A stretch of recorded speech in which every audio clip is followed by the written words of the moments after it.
시청자 여러분 안녕하십니까? 제이파크 TV입니다. 조선시대 이른바 4대 사화로 희생된 선비가 500명에 달합니다.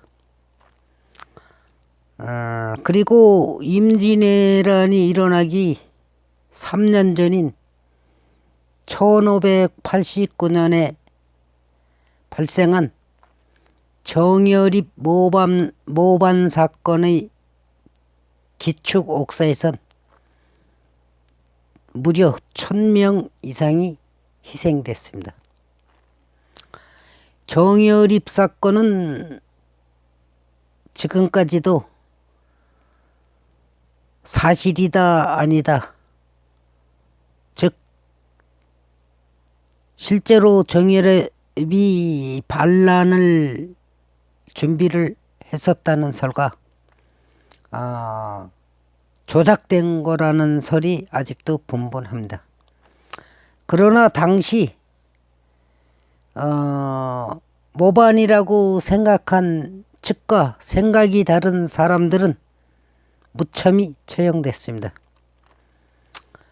반주자학적 이설들은 온갖 명분으로 공격을 당하고 왕따 당하면서 조선 사회는 서서히 죽어갔습니다.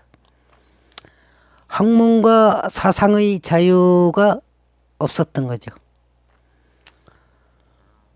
당쟁으로 인해 주자학적 교리를 조금이라도 달리 해석하면 바로 사문난적이 됐습니다. 송시열은 주자가 모든 학문의 위치를 이미 밝혀놓았는데 감히 자기 의견을 내세워 억지를 부리니 진실로 사문난적이라며 윤유를 몰아붙였습니다. 윤유는 유배지에서 죽고 말았습니다. 진실을 두려워하는 것은 이 민주화의 시대조차 다르지 않은 모양입니다. 지구촌 이슈라는 기후변화 논란도 그중 하나입니다.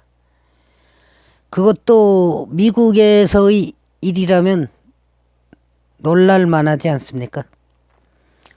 근본주의 환경론자들은 기후변화 희론자들의 입을 특별법까지 만들어 봉쇄하려고 들었습니다. 기후변화 희로는 기후변화 위험이 과장됐거나 오류일 수도 있다는 일체의 주장을 말하는 것입니다. 미국 민주당 일각에서 희론자의 입을 막는 법안을 발의해 논란이 됐습니다.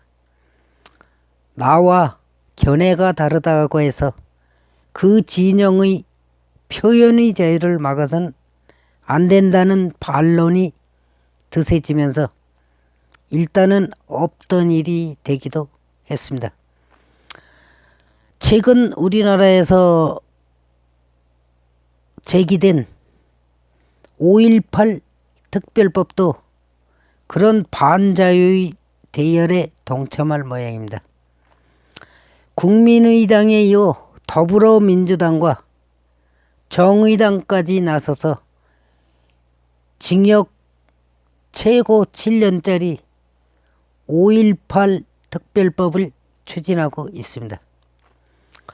5.18의 가치에 도는 의문을 제기하지 말라는 것이 법안의 주된 내용입니다.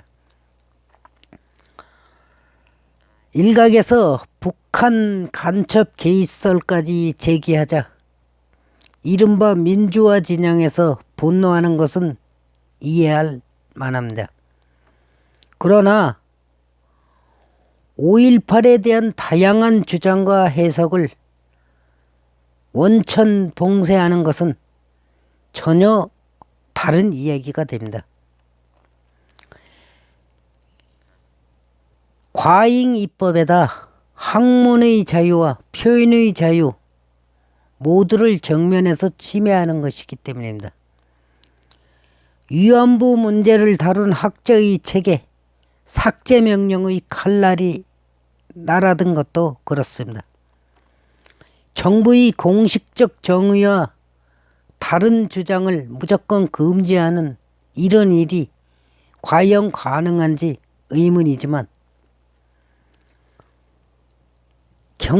검찰은 결국 박유하 교수를 기소했고 법원도 삭제를 지시했습니다.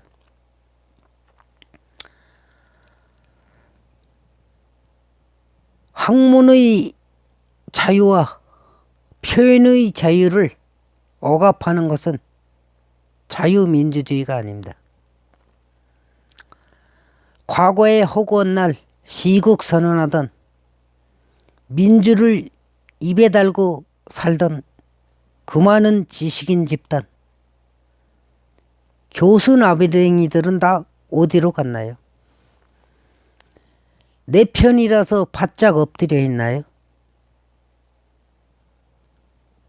기회주의라서 몸살이나요? 아니면은 사입이라서 잠자고 있나요? 이런 데 나서야 되는 거 아닙니까? 그들이 항상 말하던 민주화를 입에 달고 살던 사람들이 말하는 반자유를 지금 실행하자고 집권자 측에서, 여당 측에서 같은 패인 야당까지 규합해서 표현을 억압하고 자유를 억압하는 법을 만들려고 하지 않습니까? 이런 때 나서야 되는 거 아닙니까? 어이가 없는 거 아닙니까? 과거에 그렇게 시국선언하고 때를 쓰던 사람들이 지식인이라고 교수라고 세상의 모든 것을 다 아는 정의로운 사람인 것처럼 하던 사람들이 입을 꽉 다물고 있으니 참 아이러니합니다. 존 밀턴은 사상의 공개시장에서 진리와 거짓이 경쟁하도록 하라는 유명한 논리로 표현의 자유를 옹호했습니다. 공원의 문을 닫으면서 까마귀들을 모두 가뒀다고 생각하는 우를 범하는 것은 아닌지 권력층이나 집권당에서는 생각해봐야 될 것입니다. 무조건적으로 억압하고 탄압한다고 해서 모든 입과 귀가 닫히는 것은 아닙니다. 시청해 주셔서 감사합니다.